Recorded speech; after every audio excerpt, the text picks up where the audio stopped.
Que peut-on attendre d'une classe dirigeante qui gouverne un pays à partir de fake news?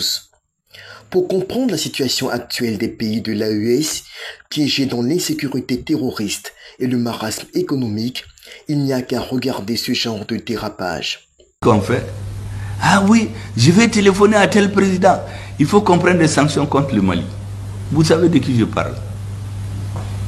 Celui qui dit ça à qui il s'adresse. C'est le même qui dit aujourd'hui, ah j'ai un autre ami, je vais le téléphoner, il faut qu'on prenne des lois pour autoriser l'homosexualité. Parce que dans son pays c'est comme ça. Mais ils ont passé des centenaires avant d'arriver à cette décision. Pourquoi ils veulent nous imposer ça? On a décidé de nous détruire. Celui qui s'exprime ici n'est ni un vagabond croisé au détour d'une ruelle de Bamako en possession de stupéfiants, ni un de ces excités délirant dans un grain. Il s'agit bel et bien de l'actuel chef du gouvernement malien, Choguel Kokala Maïga en personne. Pour une personnalité de son rang, cette bourde dépasse le seuil du tolérable. Jamais le président français Emmanuel Macron ne s'est fendu d'un discours imposant aux pays africains la légalisation de l'homosexualité.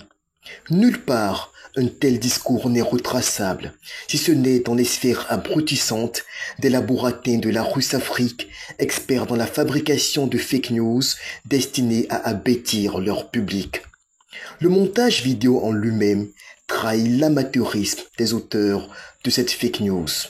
Faute de grammaire dans l'écriture du texte mensonger, erreur de style, des illettrés à la manœuvre. Pourtant, cela a suffi à noyer la lucidité de la deuxième personnalité du Mali.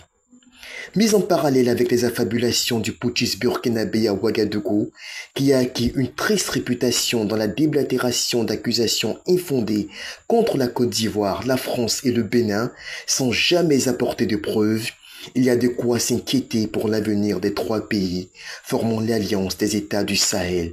Vraiment dommage.